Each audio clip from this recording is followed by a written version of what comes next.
Welcome to part 2 of our week 8 module, The Health of Young Children. In this module, we are going to look at the most important causes of illness and death among young children globally. We're going to look at the key risk factors for child morbidity and mortality. We'll discuss the importance of immunization and some cost-effective interventions for reducing childhood illness and death. So child health is very important, and many of the Sustainable Development Goals are related to the importance of child health. 5.5 million children under 5 years of age die each year, and almost all of these deaths are preventable. We can classify children as a particularly vulnerable population, and child health is closely linked with poverty. And we've seen insufficient progress in certain parts of the world in reducing childhood morbidity and mortality. If we look at children under 5 years, 99% of childhood deaths are in low and middle income countries, and half of these deaths occur in these regions: India, Nigeria, Congo, Pakistan, China. 46% of under 5 deaths occur among neonates, so half of them occur during birth. And there is a general trend of declining under 5 mortality, but the rates of decline vary considerably by region. The next few slides are just going to look at some statistics. And so this is looking at neonatal mortality rate depending on where you live in the world. So you have South Asia and Sub-Saharan Africa at 28 deaths per live birth. And in North America, you can see it's only 4. If we look at neonatal mortality by income level, again, you can see that the majority are happening in low middle income countries, with high income only at 5 per 1,000 live births. If we look at infant mortality rates, so we're not looking at neonatal, we're looking at if the child makes it through the neonatal period, where are the death rates? Again, Sub-Saharan Africa and South Asia, and again, Europe and North America on the lower end. If we look at the under 5 mortality rate, again, highest in Sub-Saharan Africa, South Asia, lowest in North America. And so I guess the question I have for you is, why should it matter where you live in the world? Don't we all deserve to have our children living beyond the age of 5? And so this is very, very important to consider. And so what are the top 10 causes of death under 5 by World Bank? And so again, if you're looking at, depending on whether you're in a high income country or a low income country, you can see, if we go to here, North America, let's look. So what are children dying from in under 5? You can see that the majority parts are related to a neonatal disorder, a birth complication, sudden infant death syndrome, interpersonal violence, road injuries, respiratory infections. But if you get into Sub-Saharan Africa, you get into a lot of different considerations. You're looking at communicable diseases. You're looking at malaria. You're looking at pneumonia. You're looking at diarrhea. The top 10 causes of death for children are related to the environmental issues. And then you get into neonatal issues, encephalopathy, preterm birth complications, neonatal sepsis, and then you're getting into malnutrition. And so just, considering if the environment was a different situation, you wouldn't have children dying from these communicable diseases or dying from impure water, sanitation. I mean, when was the last time that you heard of a child dying of diarrhea? And I see that consistently in my work in Ghana.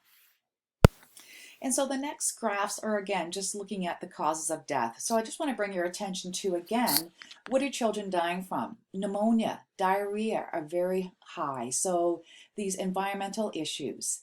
And then you have issues related to birthing complications are very, very high. What do we look at specifically? Neonates. Again, this whole issue with mothers in reproductive health, preterm birth, interpartum complications, large portions of the reasons for neonatal deaths. This is looking at post-neonatal. So if a child survives a neonatal period, what are they dying from? Pneumonia, diarrheal diseases. And we talked about in our environmental health, when we looked at the high rates of pneumonia from cooking over an open stove or an open fire, the children dying from those reasons, impure water. So again, reasons, easily things that can be preventable and treated. So let's look at some of these top causes. So pneumonia. Children under the age of 5 in low middle income countries average about 3 to 6 respiratory infections per year. The more severe and causes are higher in low middle income countries, and it's the leading infectious cause of death. Under upper respiratory tract infections include like a common cold, ear infections, but these lower respiratory infections, including bronchiolitis and pneumonia, again, from those situations where children are sitting beside their mother and the mother is cooking over an open fire or enclosed in their home, cooking with over an open fire. Diarrhea, second leading cause of death for young children. It causes dehydration and loss of nutrition or wasting, damage to the intestines. And so children under 5 in low middle income countries have about 3 to 4 cases per year. And those aged 6 to 11 months almost have it doubled. And so really, really important to consider this. How many children that you know that die of diarrhea?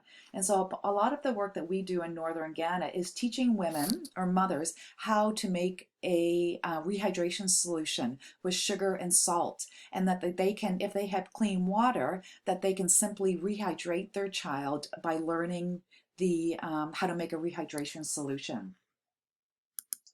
Malaria is very high. It's the leading cause of death in children in sub-Saharan Africa.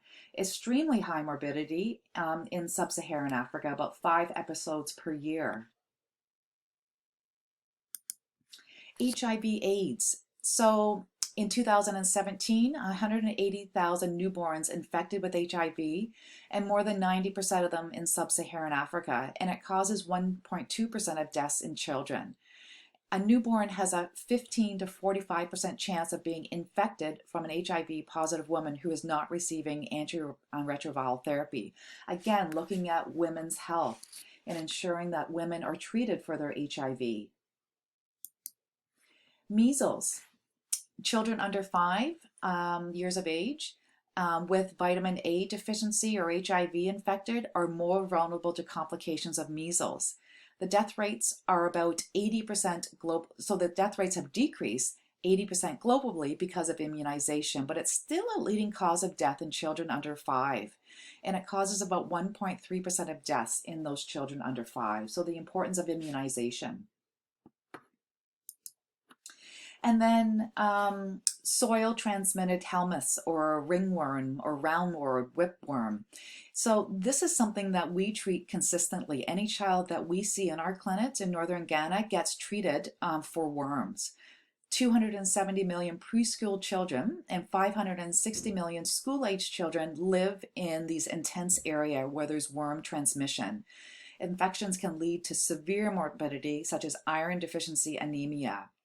And so it leads to children having these very large stomachs because they're full of worms. And so basically we treat every single person for worms because it leads to significant malnutrition. And then the additional comments related to neonatal mortality. So again, 45% of the under 5 deaths occur in that first month of life. 73% of deaths occur in the first week.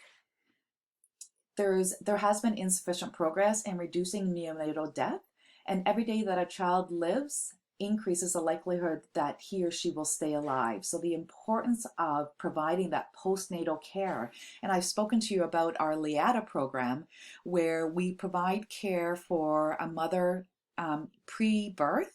We provide care for a mother in birth to encourage her to go to a healthcare facility to give birth and not to give birth in her village. And then we follow that mother for up to a month afterwards to make sure that there are no complications post birth of that child. So these can be done. So what are the risk factors for these deaths? Well, obviously social determinants of health, looking at the environment, The mother's nutritional and health status and education level is very important, and we spoke to that in lesson 8.1. Access to a skilled healthcare provider to attend to the birth and provide counseling, and that again is something that our group has done through the Leata program. Living in areas where water, sanitation, and hygiene is an issue, and obviously those children living in war and conflicts. So the cost and consequences are very high. It's very hard to measure the direct losses in productivity, but there's very high costs of caring for a sick child, potential for long-term disability, and many growth restrictions and restriction of mental development because of health consequences can result in these children having poor school attendance and performance. And mothers are also feeling that they need to continue to give birth because of the high fertility rate to compensate for deaths. So how do we address these key challenges in child's health? Well, we need to focus on the progress that we've made between the ages of 1 and 5 years old. And so we've done a lot of progress from that age group, but less progress has been focused on reducing the neonatal death rates, which account for about 46%. And obviously, I've told you that our progress is not great in Sub-Saharan and Africa and South Asia, but you can see through our statistics. And so there are very many low-cost, high-effective interventions that are not implemented at the scale that's needed to prevent 2/3 of the child deaths. So what are some of these critical care health interventions? So it's really important to take a life course approach intervention. So looking at that woman, and so looking at, is the woman healthy and well nourished? Does she have prenatal care? Is she given supplementation? Is there, if the woman's HIV positive, have we looked at that prevention of mother to child transmission? Is the mother having her birth with a skilled birth attendant? And is there an ability to have obstetrical care or emergency obstetrical care? Is there someone trained for that? And what about the appropriate care of the newborn afterwards? Is there some type of referral system, or does the mother know when she should be returning to hospital? And so we've addressed all of this with the Leata program. So I want to take you on a little bit of a field trip. I've showed you this before, but I want you to understand that you can make life-saving improvements with child health, neonatal mortality, and maternal mortality by just looking at women and children at birth. And so our original project was called the Leata Rescue Us project. And we saw through this project that was implemented in 2011 to 2014, we saw newborn death rates in 80 communities plummet through simple community-based activities. And so now we've moved on to phase 2, and we're looking at 160 communities now where we're bringing in this project.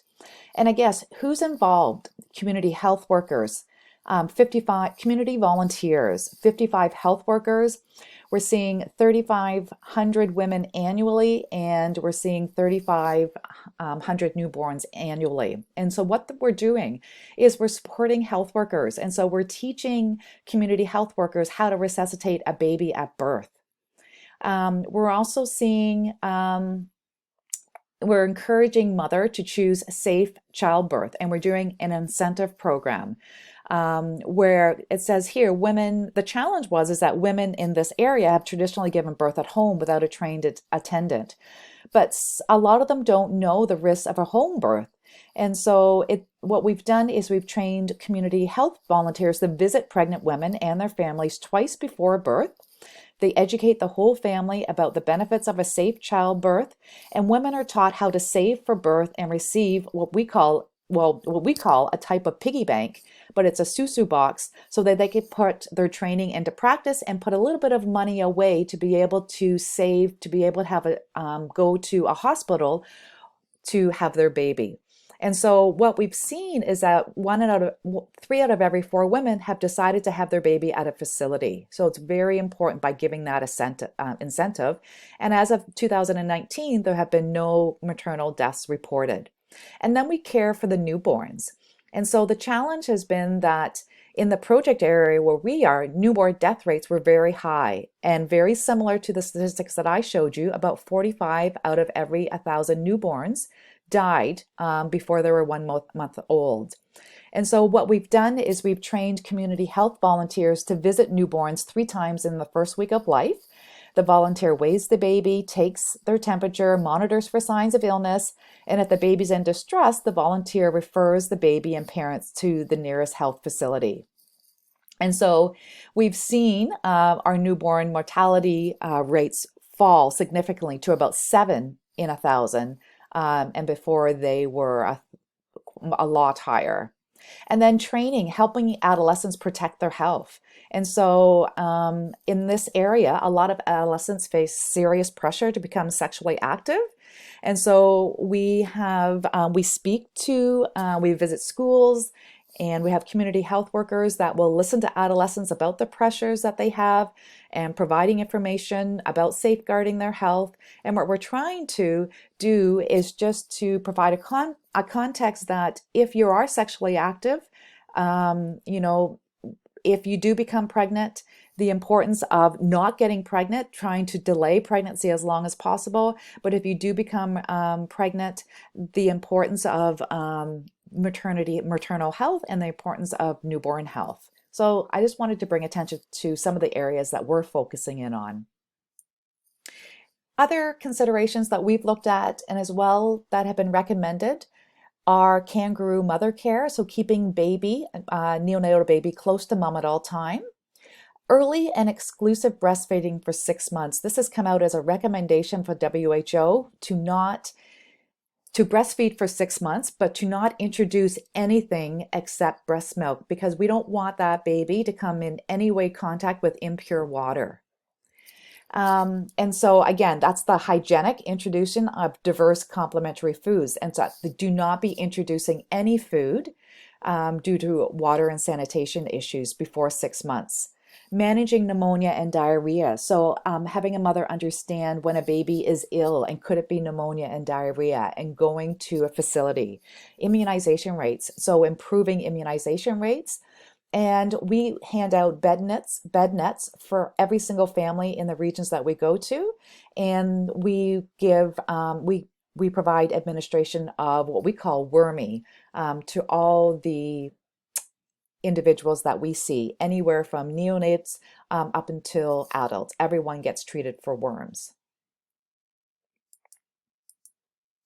And so immunization for sure is a best buy in global health. It's one of the most effective and cost-effective, it's the most successful and cost-effective child health interventions available. So if we look at statistics, routine immunization prevents 2 to 3 million deaths and prevents or protects up to 100 million people against illness and disability. And we also know from research that immunization reduces health costs of illness and prevents loss of productivity from illness. And so if you think about it, when population health improves and fertility rates drops, the age distribution becomes more favorable to economic growth. More children are going to school, more children are doing well in school, more children are graduating from high school, maybe going on to college. So it's very favorable for economic growth. And so a lot of global partnerships are working with development and implementation of more efficient immunization projects. And the Bill Gates Foundation is huge for that. But there are still areas that immunization is not being achieved. And so looking at those areas and what can be done. And so if we look at what WHO recommends for vaccines, very similar to the vaccinations that are recommended for children in North American countries, with the addition of specific ones for children in specific regions. UNICEF has done a really great job looking at specifically morbidity related to pneumonia and diarrhea, because they are the top causes. And they've developed a strategy called the Protect, Prevent, and Treat. So protecting, so exclusive breastfeeding, adding in complementary feeding after 6 months, giving children vitamin A. Prevent, vaccinations, teaching hand washing with soap, providing safe drinking water and sanitation, reducing that household air pollution, HIV prevention, prophylaxis for HIV infected and exposed children, and then treating children, improved care seeking and referral, the importance of mothers understanding when to go to a healthcare facility, having supplies such as oral rehydration therapy or solutions, providing zinc and antibiotics and oxygen, having those available at those small hospitals for mothers to go to. And then the importance again of inclusive breastfeeding. So treating, how do you treat pneumonia and diarrhea in these low resource settings? So if we look at some community-based approaches to improving health, the importance of women's groups to raise awareness of maternal, fetal, and neonatal issues, and community-based programs of hygiene, umbilical cord care, keeping the newborn warm, and exclusive breastfeeding can really reduce neonatal mortality by 10 to 40%. And we've done a lot of work with the program that I'm with in doing these community-based approaches. So what are the main messages? Approximately 5.4 million children under 5 die each year. It's the largest cause of death. The largest cause of death is related to prematurity. So that baby and that mother care, that baby is not being born at a good birth weight, is born premature. So looking at maternal health. Pneumonia and diarrheal diseases are some of the most important killers of children under age 5. And the social determinants of health have a major impact on the health of children. Nutrition, hygiene, household air pollution are critical risk factors for child health. There are established cost-effective interventions for reducing child health, and we've discussed that. And immunization is one of the most successful child health interventions available.